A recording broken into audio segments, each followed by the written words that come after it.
नमस्कार बच्चों, आज हम पढ़ेंगे कक्षा 9वीं की पाठ्य पुस्तक क्षितिज में स्थित कवयित्री ललद्यत द्वारा रचित पाठ वाक। ललद्यत कश्मीर की लोकप्रिय कवयित्री हैं। ललद्यत अपने वाकों के लिए प्रसिद्ध हैं। वाक उनकी लोकप्रिय शैली है। कवयित्री अनुभव करती हैं कि जीवन नश्वर और क्षणभंगुर है, किंतु परमात्मा से मिलन नहीं हो पा रहा है। इसलिए उनके हृदय में एक तड़प सी उठती है। मुक्ति का द्वार या मोक्ष का द्वार तभी खुल सकता है जबकि मनुष्य न तो पूरी तरह भोगी हो, न योगी तपस्वी हो। मध्यम मार्ग से ही मुक्ति प्राप्त हो सकती है। हठयोग आदि साधना से उसे कुछ नहीं प्राप्त हुआ। वह शिव तो कण कण में बसता है। वह हिंदू मुसलमान में भेद नहीं करता। ज्ञानी वही है जो स्वयं को पहचानता है और उसी के माध्यम से ईश्वर को भी प्राप्त करता है। पहला वाक इस प्रकार है। रस्सी कच्चे धागे की खींच रही मैं नाव, जाने कब सुन मेरी पुकार, करे देव भवसागर पार। पानी टपके कच्चे सकोरे, व्यर्थ प्रयास हो रहे मेरे, जी में उठती रह हूक, घर जाने की चाह है घेरे। कवयित्री के अनुसार रस्सी कच्चे धागे की, यह जीवन कच्चे धागे की डोर के समान नश्वर है। खींच रही मैं नाव, जिसके सहारे कवयित्री प्रभु भक्ति की नाव को खे रही हैं। अर्थात जीवन कच्चे धागे की डोर के समान नश्वर होने से मतलब है कि वह कभी भी नष्ट हो सकता है। जाने कब सुन मेरी पुकार, करे देव भवसागर पार। न जाने उसके देव उसकी पुकार कब सुनेंगे और उसे संसार रूपी सागर से पार लगाएंगे, अर्थात मुक्ति या मोक्ष प्रदान करेंगे। पानी टपके कच्चे सकोरे, यह जीवन मिट्टी के कच्चे सकोरे के समान क्षणभंगुर है, अर्थात किसी भी समय नष्ट हो सकता है। व्यर्थ प्रयास हो रहे मेरे, और इसीलिए कवयित्री कहती हैं कि उनका जीवन निरंतर बीतता जा रहा है और मृत्यु निकट आती जा रही है। प्रभु मिलन के सभी प्रयास बेकार हो रहे हैं। जीवन मिट्टी के कच्चे सकोरे के समान है और उसमें से आयु रूपी जल पल पल टपक रहा है।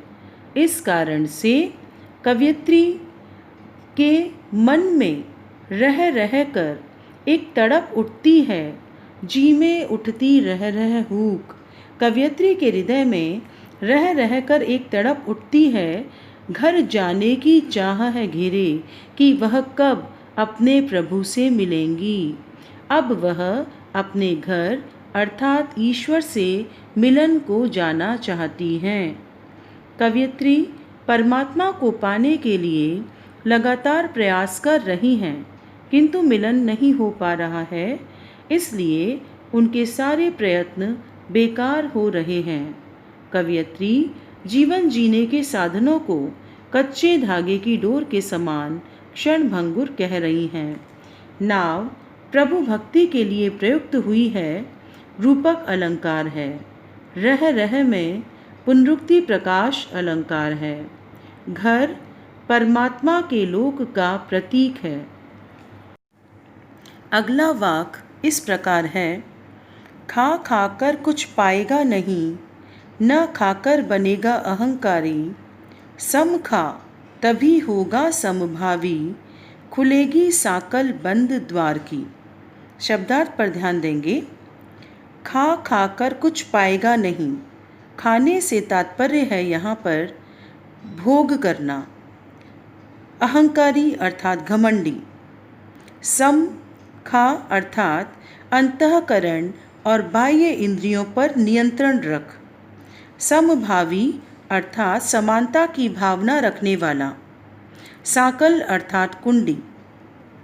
कवयित्री कहती हैं कि हे मनुष्य, खा खाकर कुछ पाएगा नहीं, अर्थात तू आवश्यकता से अधिक सांसारिक भोगों में लिप्त मत हो, क्योंकि अति सर्वत्र वर्जयेत, अधिकता को सभी जगह छोड़ना चाहिए, क्योंकि भोगों से कुछ मिलने वाला नहीं है।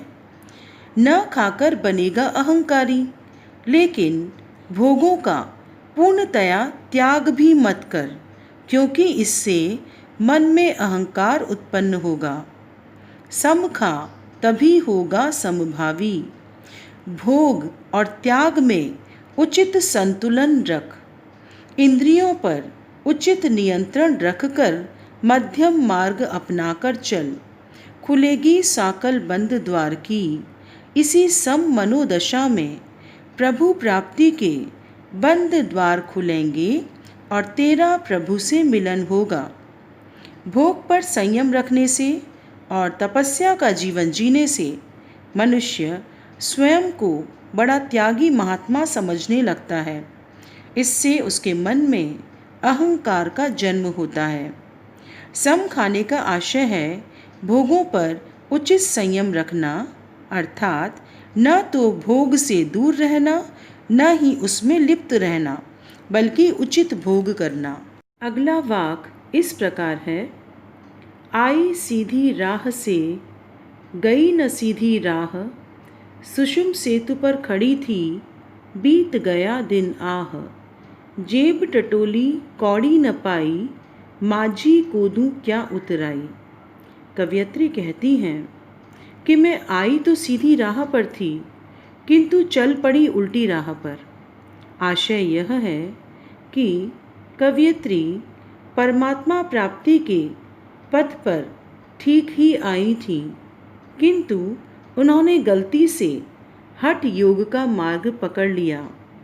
सुषुम सेतु सुषुम्ना नाड़ी के मध्य, माझी अर्थात नाविक या पार उतारने वाला, और यहाँ इस वाक में इसका अर्थ होगा ईश्वर। किंतु कवयित्री ने गलती से हठ योग का मार्ग पकड़ लिया। वह जीवन भर सुषुम्ना नाड़ी को साधने का प्रयास करती रही, कुंडलिनी जागरण में लगी रही। इसी में उनका सारा जीवन बीत गया। उसे दुख है कि अंत में जब उसने अपनी जेब टटोली तो उसमें कुछ भी न था। सारा जीवन व्यर्थ हो गया। अब वह परमात्मा को जवाब देने योग्य भी नहीं रही। उतराई के नाम पर उसके पास कुछ भी शेष नहीं है। गुरु या ईश्वर को देने के लिए दिव्य गुणों की पूंजी भी उसके पास नहीं थी। अतः किस योग्यता के बल पर वह उद्धार की आशा करती। सुषुम सेतु सुषुम्ना नाड़ी की साधना को कहा गया है। हठ योगी सुषुम्ना नाड़ी में कुंडलिनी जागृत करने के लिए विभिन्न योग साधनाएं करते हैं। कवयित्री ने अपना दिन अर्थात अपना सारा जीवन व्यर्थ की हठयोग साधना में बिता दिया। कवयित्री भक्ति की सरल राह से चलने की बजाय हठ योग के जटिल मार्ग पर चल पड़ी। माझी ईश्वर है, वही इस संसार रूपी सागर से, भव सागर से पार कराने वाला नाविक है। कवयित्री उसके सामने इसलिए परेशान है क्योंकि उसके पास उसे देने के लिए कुछ भी नहीं है। कवयित्री ने हठयोग साधना में लगकर कुछ भी नहीं पाया। अगला वाक इस प्रकार है। थल थल में बसता है शिव ही, भेद न कर क्या हिंदू मुसलमान, ज्ञानी है तो स्वयं को जान, वही है साहिब से पहचान। शब्दार्थ पर ध्यान देंगे। थल अर्थात स्थान या जगह, शिव भगवान, साहिब अर्थात ईश्वर। कवयित्री कहती हैं कि वह परमात्मा जो कल्याणकारी है, वह हर जगह विद्यमान है। थल थल में बसता है शिव ही। वह भगवान, वह शिव कल्याणकारी भगवान स्थल स्थल में, कण कण में, हर जगह विद्यमान है। भेद न कर क्या हिंदू मुसलमान, इसलिए हिंदू हो या मुसलमान, उसे अपनाने में किसी को भेदभाव नहीं करना चाहिए। कवयित्री ज्ञानी मनुष्य को संबोधित करके कहती हैं कि ज्ञानी है तो स्वयं को जान, यही है साहिब से पहचान। कि हे ज्ञानी, अगर तुम वास्तव में सच्चे ज्ञानी हो तो सबसे पहले स्वयं को जान लो, अपने आत्म रूप को पहचान लो, क्योंकि आत्मा से ही परमात्मा को जाना जा सकता है। कवयित्री अपने प्रभु को शिव नाम से पुकारती हैं। शिव का अर्थ है कल्याणकारी। कवयित्री प्रभु को कल्याणकारी मानती हैं। कवयित्री ज्ञानी मनुष्य को प्रेरणा देती हैं कि वह अपने भीतर स्थित आत्मा को पहचाने, अपने वास्तविक स्वरूप को जाने, क्योंकि अपनी आत्मा को जानने के बाद ही परमात्मा का ज्ञान हो सकता है। अतः ईश्वर को पहचानने का मार्ग आत्मज्ञान है। कवयित्री हिंदू और मुसलमान दोनों को ही शिव की आराधना करने के लिए प्रेरित करती हैं। इसी से स्पष्ट है कि उसके मन में सांप्रदायिक भेदभाव नहीं है। ईश्वर थल थल में अर्थात सर्वत्र बसता है। सच्चा ज्ञानी वह है जो अपनी आत्मा के बारे में जानता है। यह पाठ यहीं समाप्त होता है। धन्यवाद बच्चों।